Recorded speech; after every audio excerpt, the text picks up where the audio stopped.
प्रातःकाल उठते ही ब्रह्म चिंतन करना चाहिए।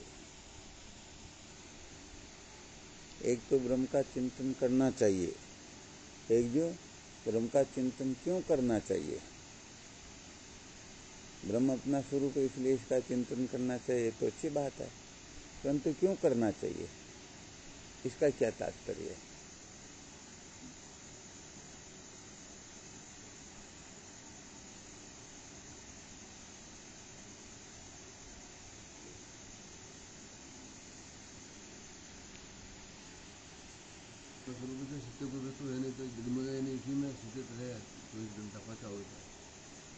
ठीक बात है।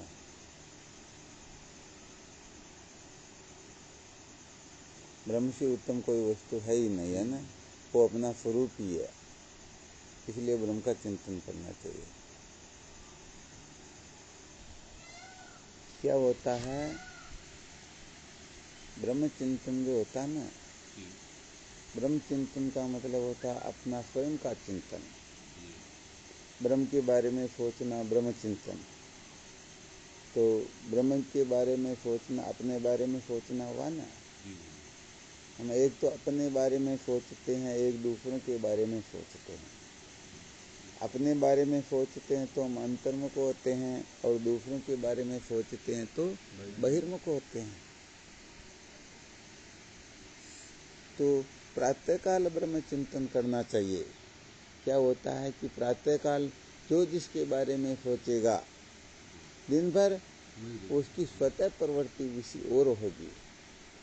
दूसरों के बारे में सोचेगा तो दिन भर वह बहिर्मुख बना रहेगा, और अपने बारे में सोचेगा तो दिन भर वह अंतर्मुख बना रहेगा।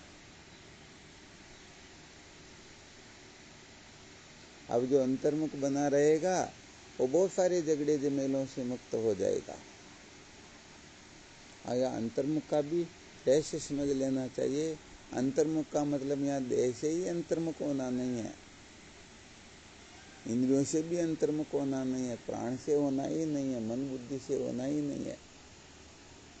ये इसीलिए तो अपने स्वरूप के चिंतन के बारे में कहा जाता है, अर्थात दूसरे का चिंतन करे ही नहीं। दूसरे की चिंतन का मतलब द्वैत के प्रति आस्था रहे ही नहीं, द्वैत को सत्य समझे ही नहीं। द्वैत का आग्रह जो है वो सम्यक प्रकार से निवृत्त हो जाए, इस प्रकार के चिंतन को ही ब्रह्म चिंतन कहते हैं, अपने स्वरूप का चिंतन कहते हैं।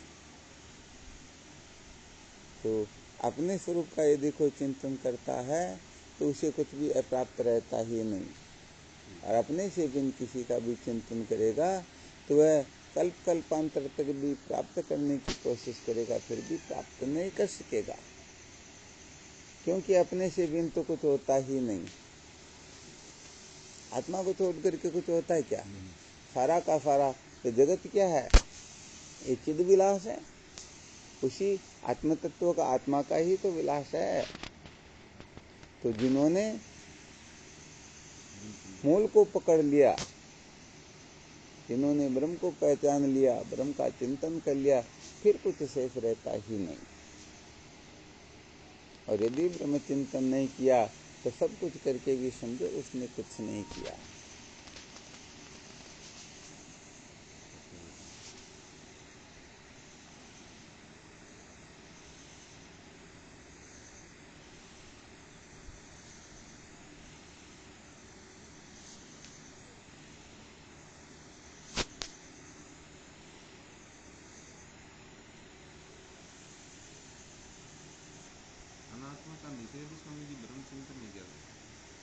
बस इसे तो ब्रह्म चिंतन कहते हैं। अनात्म पदार्थों का जो जितना निषेध करेगा समझो वह उतना ही ब्रह्म चिंतन करने में सफल हो रहा। यहाँ अनात्म पदार्थों के निषेध से तात्पर्य पंचकोश के निषेध से है, क्योंकि जो अपने शरीर का भी निषेध कर देगा तो फिर दूसरे शरीर को महत्व थोड़े देगा, क्योंकि अधिकतर महत्व तो जिसमें अहमता होती है उसी को तो ज़्यादा महत्व दिया जाता है। तो अहमता शरीर में होती है, क्योंकि मैं काला गोरा हूँ तो ये शरीर की अहमता हो गई ना। मैं देखता हूँ, सुनता हूँ, सूंघता हूँ, चखता हूँ, स्पर्श करता हूँ, ये इंद्रियों में अहमता ममता हो गई। मैं करता भोगता हूँ, ये अंतःकरण में अहमता ममता हो गई। मैं अज्ञानी हूँ, ये शून्य आदि में अहमता ममता हो गई। तो कुल मिलाकर के जब कोई इनसे विरक्त हो जाता है, ऊपर उठ जाता है, इनके चिंतन का भी त्याग कर देता है, तो फिर बाकी कुछ शेष रहता ही नहीं। इसलिए तो देह से ऊपर उठ गया, समझो समस्त विश्व से ऊपर उठ गया, तो इंद्रियों से ऊपर उठ गया, समझो समस्त विषयों से ऊपर उठ गया, समस्त क्रिया चेष्टाओं से ऊपर उठ गया। तो मन से ऊपर उठ गया तो फिर मान्यता कौन सी शेष रही? तो बुद्धि से ऊपर उठ गया, उनके लिए अनात्म जानकारियों का कोई महत्व नहीं होता है।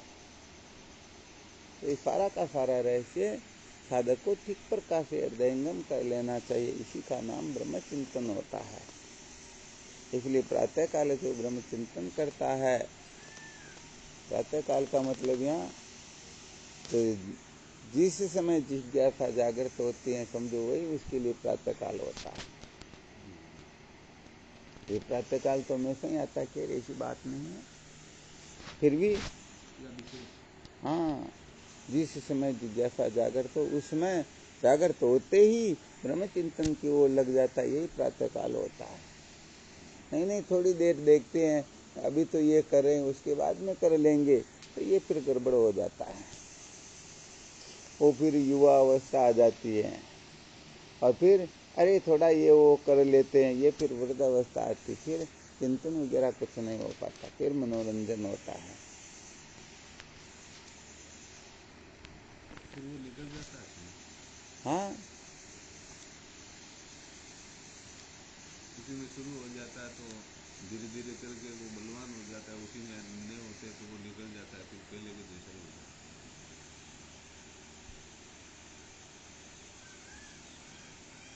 तो कुल मिलाकर के ब्रह्म चिंतन का महत्व समझ लेना चाहिए, क्योंकि ब्रह्म चिंतन के अलावा जितना भी चिंतन है, यही अपना पतन करवाने वाला है। ब्रह्म चिंतन का मतलब होता है उत्थान की ओर प्रवृत्त होना, और अनात्म चिंतन का मतलब होता है नीचे की ओर जाना। अब यहाँ क्रिया चेष्टाओं का कोई महत्व नहीं होता है। जिस क्रिया चेष्टा से हम उत्थान की ओर जाते हैं, वो ब्रह्म चिंतन में सहायक होती हैं, और जिन क्रिया चेष्टाओं से हम पतन की ओर जाते हैं, वो ब्रह्म चिंतन में बाधा पहुंचाती हैं। तो हमारा उत्थान कैसे होता है, पतन कैसे होता है, अर्थात हम आत्मतत्व की ओर कैसे प्रवृत्त होते हैं, इसके लिए खड़ा रहना पड़ रहा है या बैठना पड़ रहा है या समाधि लगानी पड़ रही है, इसका कोई महत्व नहीं होता है। सारी की सारी क्रिया चेष्टा मूल्यहीन होती हैं। जैसे शून्य का कोई महत्व नहीं होता है, शून्य कहते ही उसको जिसका कोई मूल्य है क्या, परंतु ये शून्य जिसके भी आगे लग जाता, उसका मूल्य 10 गुना कर देता है। तो क्रिया चेष्टाओं का कोई महत्व नहीं है, परंतु जो क्रिया चेष्टा हमें उत्थान की ओर ले जाती हैं, आत्म साक्षात्कार की ओर ले जाती हैं, वो क्रिया चेष्टा भी आदरणीय हो जाती हैं। और जो क्रिया चेष्टा अपने को आत्मा से और दूर ले जाए, संसार की ओर प्रवृत्त करे, वो क्रिया चेष्टा अपने पतन का कारण हो जाती है। इसलिए ब्रह्म चिंतन जो है, ये जीवन का सार होता है। ब्रह्म चिंतन अर्थात फिर किसी चिंतन की आवश्यकता ही नहीं। इसलिए प्रातः काल उठते ही ब्रह्म चिंतन करने में गड़बड़ नहीं करनी चाहिए। अरे भाई, जो जगते ही निश्चय कर लेता आज मुझे दिन में ये करना, मकान बनाते समय नक्शा बना लिया तो फिर गड़बड़ होगी क्या? प्रातः काल उठ के जो योजना बनाई जाती दिन भर, उसी पर तो फोकस रहता है। तो ऐसे प्रातः काल उठते ही जो ब्रह्म मुहूर्त में अपने स्वरूप का चिंतन करता है, तो दिन में उनको फिर गड़बड़ घोटाला करने की, इधर उधर होने की कोई आवश्यकता ही नहीं रहती है। तो ये ब्रह्म चिंतन जीवन का सार होता है। और वास्तव में देखा जाए तो ब्रह्म चिंतन ही चिंतन है, बाकी तो सब वो मूर्खों का प्रलाप मात्र होता है, इसका कोई विशेष महत्व नहीं होता है। अतः ब्रह्म चिंतन को महत्व दो और अपने जीवन को धन्य बनाओ।